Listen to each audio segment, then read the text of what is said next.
Recipe with पायल या cooking चॅनलवर आपण बरेच खाडीच्या मच्छीचे रेसिपी केलेली आहे। आज परत आपण एकदा पावसाळ्यात जास्त प्रमाणात मिळणारी म्हणजे खरबी ह्याची आज रेसिपी करणार आहोत। इथे ही खरबी तुम्ही जर फ्राय केली तर ती खायला चवीला खूप भारी लागते।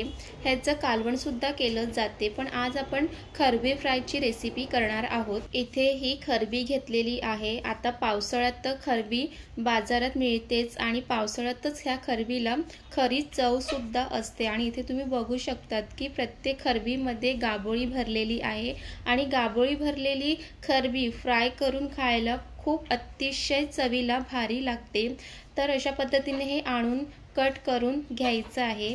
त्यानंतर इथे हे मी हिरवं वाटण टाकणार आहे। ह्या हिरवं वाटणामध्ये आलं, लसूण, मिरची आणि कोथिंबीर ह्याचं हे वाटण आहे। तरी सुद्धा मी वरून असं लसूण खिसून घालणार आहे, कारण मच्छीमध्ये असं वरून खिसून लसूण घातलेलं खूप छान लागते। जर वाटणामध्ये लसूण आहे तर तुम्हाला वरून परत टाकायचं असेल तर तुम्ही टाकू शकता। त्यानंतर त्यामध्ये चवीप्रमाणे मीठ, हळद, घरगुती मसाला आणि काश्मीरी मसाला त्यामध्ये घालणार आहे।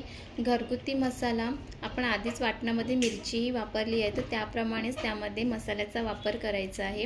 आणि त्यानंतर इथे लिंबाचा रस घालायचा आहे। जर लिंबाचा रस नसेल तर तुम्ही त्यामध्ये चाट मसाला सुद्धा घालू शकतात। आणि हे सर्व मसाले व्यवस्थित खरबीला लावून घ्यायचे आहे। आणि तुम्ही आतापर्यंत रेसिपी विथ पायल या चॅनलला सबस्क्राईब केलं नसेल तर सबस्क्राईब करून घ्या। आणि जेव्हा आपण कोणतीही मच्छी फ्राय करतो त्यामध्ये आंबट हा घालायचाच आहे, तुम्ही तिथे लिंबू किंवा चिंचेचा रस हे सुद्धा घालू शकतात। अशा पद्धतीने सर्व मच्छीला मसाले व्यवस्थित लावून घेतलेले आहे। इथे तुम्ही बघू शकतात की अशा पद्धतीने सर्व मसाले वाटण हे व्यवस्थित जर मच्छीला लागले असेल तर मच्छी फ्राय खूप चवीदार बनून तयार होते। आता हे 15 मिनिटांसाठी मॅरिनेटसाठी ठेवायचं आहे। आता एका बाजूला तवा ठेवायचा आहे। तव्यामध्ये तेल घालायचं आहे आणि तेल व्यवस्थित गरम झालं पाहिजे। जेव्हा पण आपण मच्छी फ्राय करतो तेव्हा तवा हा व्यवस्थित गरम झालेला पाहिजे। चला, इथे हे 15 मिनिटं झालेले आहे आणि इथे बघू शकतात की खूप छान मॅरिनेट झालेले आहे। चला, आता इथे आपल्या एका बाजूला तेल सुद्धा गरम झालेले आहे की नाही ते असं चेक करून घ्या। आणि त्यानंतर इथे एक एक मच्छी त्यामध्ये टाकून घ्यायचं आहे। आणि तुम्ही खरबीचं कालवण करतात की फ्राय करायला आवडते हे नक्की कमेंट्स करून सांगा। तसं तर ह्याचं कालवण पण छान लागते, पण खरबी फ्राय ही त्यापेक्षाही खूप छान लागते। तर जेव्हा असे खरबी मिळतील तेव्हा एकदा तरी खरबी फ्राय करून खा, खूप चवीला भारी लागते। तर अशा पद्धतीने सर्व खरबी तव्यामध्ये टाकून घेतलेले आहे आणि जे काही वाटण आहे ते सुद्धा असं वरून लावून घ्यायचं आहे। आणि मंद आचेवरच हे खरबी फ्राय करून घ्यायचं आहे। सर्व बाजूने तेल सुद्धा पसरून घ्यायचं आहे। एका बाजूने 5-7 मिनिटं हे तसंच ठेवायचं आहे आणि त्यानंतर हे दुसऱ्या बाजूने असं पलटून घ्यायचं आहे। आणि इथे तुम्ही बघू शकतात की एका बाजूने खरबी खूप छान फ्राय करून झालेले आहेत। अशाच पद्धतीने आपण दुसऱ्या बाजूने सुद्धा हे फ्राय करून घ्यायचं आहे। आणि तुम्हाला पावसाळ्यात खाडीची मच्छी खायला आवडते का?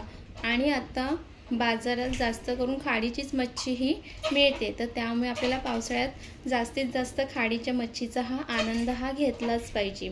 तर अशा पद्धतीने सर्व मच्छी हे दुसऱ्या बाजूने पलटून झालेले आहे।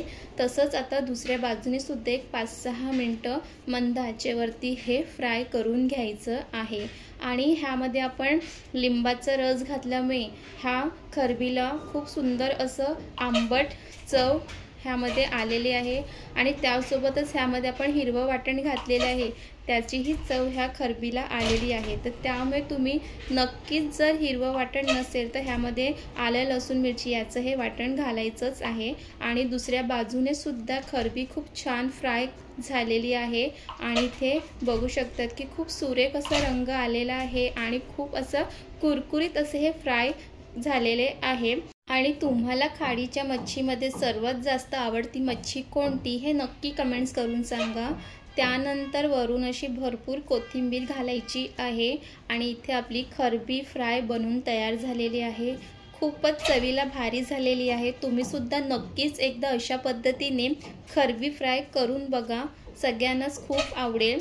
आणि तुम्हाला खरबी फ्रायची रेसिपी कशी वाटली हे नक्की कमेंट्स करून सांगा आणि आपल्या रेसिपी विथ पायल या चॅनलला सबस्क्राईब करा, लाईक शेअर कमेंट सुद्धा करा।